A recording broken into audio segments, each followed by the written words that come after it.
ఉమ్మడి ఖమ్మం జిల్లా వాసులకు వర్షాలు వరదల నుంచి కాస్త ఉపశమనం లభించిందనుకునే లోపే విష జ్వరాలు భయాందోళనకు గురి చేస్తున్నాయి. వరదల కారణంగా చాలా కాలనీల్లోనూ ప్రజలు అనారోగ్య సమస్యలతో సతమతమవుతున్నారు. వరద ముంపుకు గురైన ప్రాంతాల్లో వైద్య ఆరోగ్య శాఖ ఆధ్వర్యంలో మెడికల్ క్యాంపులు ఏర్పాటు చేశారు. స్థానికంగా ఉండే పీహెచ్సీలకు వెళ్తున్న రోగుల సంఖ్య రోజురోజుకి పెరుగుతుంది. ఇక ఇదే అంశంపై మరింత సమాచారం మా ప్రతినిధి రవికిరణ్ అందిస్తారు.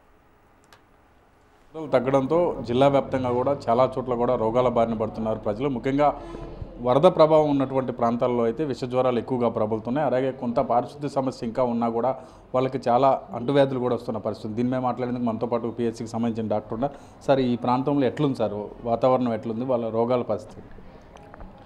ఇక్కడ మామల్లిగూడెం పిహెచ్సి అండి మాది. ఇక్కడ మొత్తం 6 సబ్ సెంటర్స్ ఉన్నాయి, 14 డివిజన్స్ ఉన్నాయి మా కంట్రోల్లో. ఈ 14 డివిజన్స్లో కూడా మెయిన్గా సారథి నగర్, వెంకటేశ్వర నగర్, పద్మావతి నగర్ ఏరియా, ఆ ఎఫ్సిఐ గోడౌన్స్ ఏరియా, అది ఒకటి ఫ్లడ్స్తో ఎఫెక్ట్ అయింది.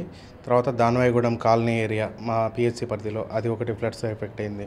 మొత్తం 48 డివిజన్, 59 డివిజన్, ఈ 2 డివిజన్స్ ఎఫెక్ట్ అయ్యాయి. ఇప్పటి వరకు కూడా మేము ఈ 2 డివిజన్స్లో మొత్తం 14 డివిజన్స్లో కూడా ఫీవర్ సర్వే, మనం house to house survey conduct చేశాము.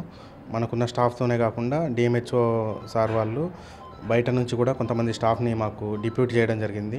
ఈ 14 డివిజన్స్లో కూడా మేము ఫీవర్ సర్వే ఇప్పటివరకు చేస్తూ ఉన్నాము.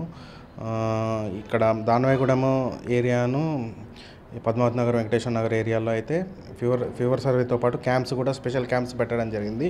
ఖమ్మంలో ఇట్లా ఒక 12, ఖమ్మం మొత్తంలో అర్బన్లో 12 క్యాంప్స్ అరేంజ్ చేయడం జరిగింది. ఆ 12 క్యాంప్స్లో మా పిహెచ్సి పరిధిలో 2 క్యాంప్స్ ఉన్నాయి. దానవాయిగూడెం కాలనీ ఒకటను, ఇంకా ఎఫ్సి గోడౌన్స్, పద్మావతి నగర్, వెంకటేశ్వర నగర్ ఏరియాలో మేము ఇప్పటివరకు రెగ్యులర్గా సర్వీసెస్ ఇస్తూనే ఉన్నాం. వాళ్ళకి ఎటువంటి జబ్బులు వస్తున్నాయి సార్ ప్రజెంట్ సిచ్యువేషన్?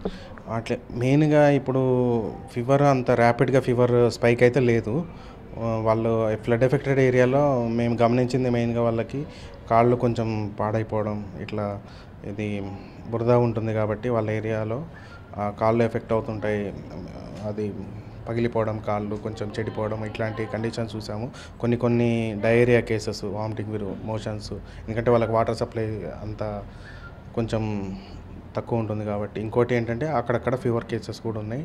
వాటికి మనం ఆశాసు వాళ్ళందరూ ANMs house to house visit చేసి వాళ్ళకి ట్యాబ్లెట్స్ ఇవ్వడం జరిగింది. మన క్యాంప్స్ ద్వారా కూడా మనం మెడిసిన్స్ ఇవ్వడం జరిగింది. ఏమన్నా సివియర్గా ఉంటే పిహెచ్సికి పంపించడం జరుగుతుంది. మనం ఇక్కడ ట్రీట్మెంట్ ఇవ్వడం జరుగుతుంది. వాతావరణ పరిస్థితుల దృష్ట్యా డెంగ్యూ కూడా, వైరల్ ఫీవర్స్ కూడా ఎక్కువ ఎఫెక్ట్ ఉంది చాలా ప్రాంతాల్లో. వాటికి సంబంధించిన కేసులు మీ దగ్గర ఏమైనా నమోదు? మన దగ్గర కూడా ఇప్పటివరకు ఖమ్మంలో తిరుమలపాలెం, ఎంవిపాలెం, కొండపల్లి, ఇట్లాంటి ఏరియాస్ కొన్ని ఎక్కువ ఉన్నాయి. మన దగ్గర మొత్తం 30 పిహెచ్సిస్ ఉంటే మన పిహెచ్సి అరౌండ్ 16th పొజిషన్లో ఉంది. అంటే అరౌండ్ మా దగ్గర కూడా 12 కేసులు వచ్చాయి ఇప్పటివరకు, డెంగ్యూ కేసులు జనవరి నుంచి. ఇది మొత్తం మీద ముఖ్యంగా వరద ముంపుకు గురైనటువంటి ప్రాంతాల్లో ఉన్న ప్రజలకైతే కొంత అక్కడ ఉన్నటువంటి వాతావరణ పరిస్థితులు, అలాగే లోకల్గా ఉన్నటువంటి పారిశుద్ధ్య సమస్యల వల్ల చాలా వరకు కూడా కొంత ఫీవర్స్, అలాగే కొన్ని కాళ్ళ నొప్పులు కూడా అటాక్ అవుతున్నాయని వాటికి సంబంధించి ఇప్పటికే మెడికల్ క్యాంపుల ద్వారా ట్రీట్మెంట్ ఇస్తున్నామని చెప్పేసి డాక్టర్ అయితే మాతో చెప్తున్నారు. ఇది ఇక్కడ పరిస్థితి. గణేష్ కిరణ్, ఖమ్మం.